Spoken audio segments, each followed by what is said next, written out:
toggle the recording.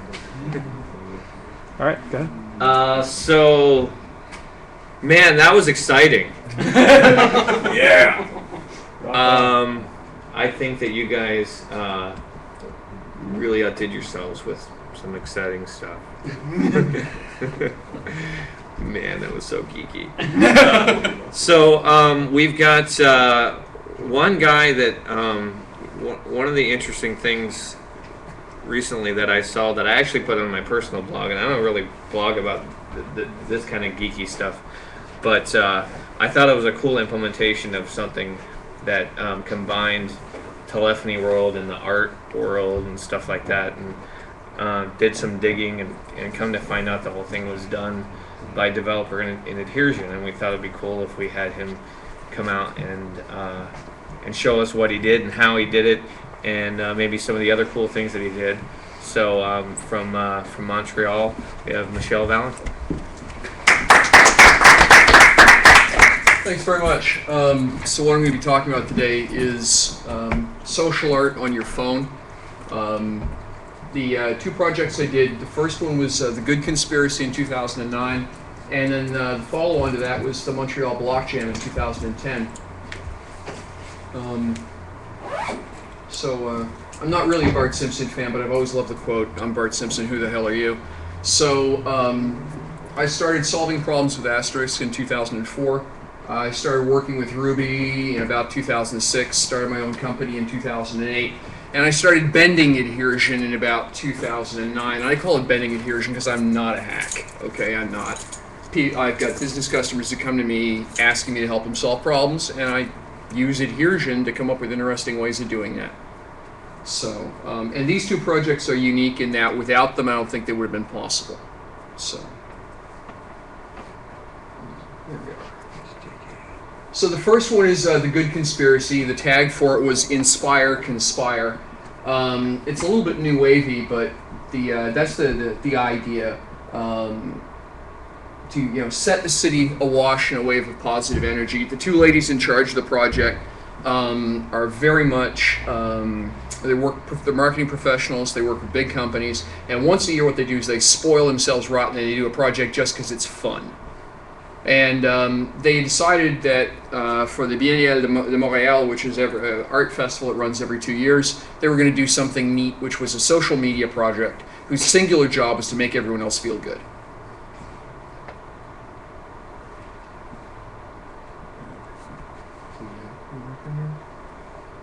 It's just slow. Okay, just slow. So the picture's a bit washed out, but you can see up the top here. This is across the top of a building. This is another one of these glass and concrete structures you see a lot of in Montreal. And these are actually lines out of a Twitter feed that are being projected onto the front of the building. And you'll see the left side's got compliments, good news, moral support, wishes, and nice gestures. And these were the categories. So people from around Montreal would be hooking up to the system by an assortment of social media, including the phone, and leaving anonymously little catchphrases, 20, 30 seconds, whatever, 140 characters of Twitter, whatever, that fell under one of these categories. So it's a very high-level project flow. You can see that we got a call start. Of course, because it's in Montreal, the first question we have to find is if it's French or English. Once we've done that, we set the language based on the input. We play very simple instructions to the caller, explaining to them, hey, this is what you've just reached. We get the category. We ran a little argument about components. A component that I call recording booth, which is a very simple functionality. All it does is records the sound. Press 1 if you like it, press 2 if you don't, and then copies, if they like it, copies into the appropriate directory for future use.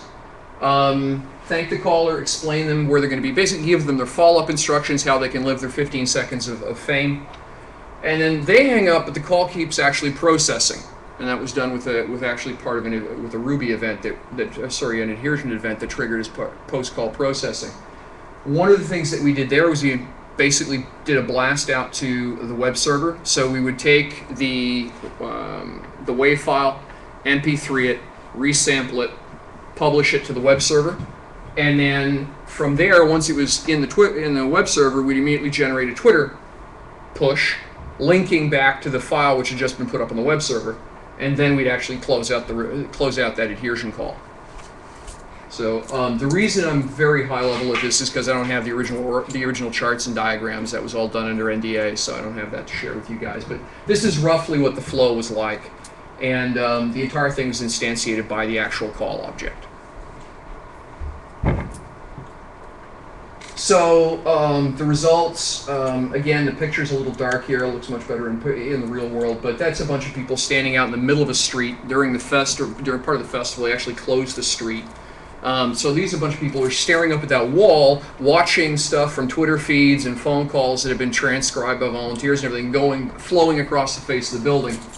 We built the whole project in 4 days, which is to say that at about 9 o'clock in the morning on Friday, I got a message via LinkedIn from an old buddy I used to work with. Michelle, could you call me? Sure. I hadn't talked to Steph in a while. I gave him a call. He said, Michelle, I need you to save my project. They'd hired somebody who knew something about telephony, apparently.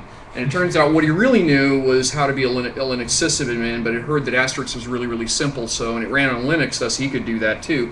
He'd been at it for 3.5 months, and they still didn't have a working product. Monday morning, the Metro magazine, circulation 100,000 people, was going to have the phone number published. They were going live Tuesday.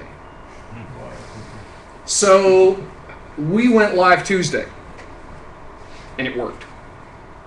We ran the project for the calendar month of May. We hit 30 to 50 calls per day. That doesn't sound a lot, but you also have to understand, as I'll show you in another slide, this is a full social media project. There were so many ways into this that the fact that we still nailed 30 to 50 calls a day was impressive. So we took about 1,200 calls during the life of the project.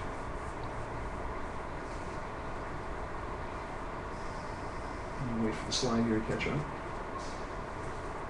Slide. It's a slow, not a slide. You mean to advance it? Yeah, if you wouldn't mind. I think I'll just yell next slide, and if you don't mind doing it for me, it'll work better. It seems to be struggling as well. Yeah, Well, yeah, not going anywhere. that's weird. Joy. Well, thanks. Okay. I think I've got them memorized here. Just pretend that you're seeing a slide that says, yeah, hang on a second. Let me restart it. Go back to VNC and try it again. Yeah.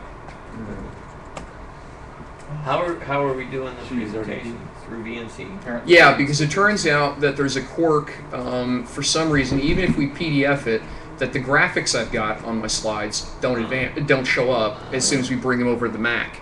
And because I'm a business guy, I have to have a PC, because up until recently, no one thought you could actually use OpenOffice in business. So, You don't have to have a PC. no, I know. That up until 2 years ago, though, I wouldn't be taken seriously in Montreal if I walked into a business meeting with a Mac. Just wouldn't happen. Well, one of us has fallen off the network. Okay. My machine probably went to That's sleep. the real issue. That might explain why you can't advance the slides. The No, I'm still troubleshooting live over here, I capabilities of think. this Why don't you go room. ahead and advance while you're there? Yeah, well, there we go. How about an interpretive advance? Well, it's not going to show up because it's on VNC. You did a poem.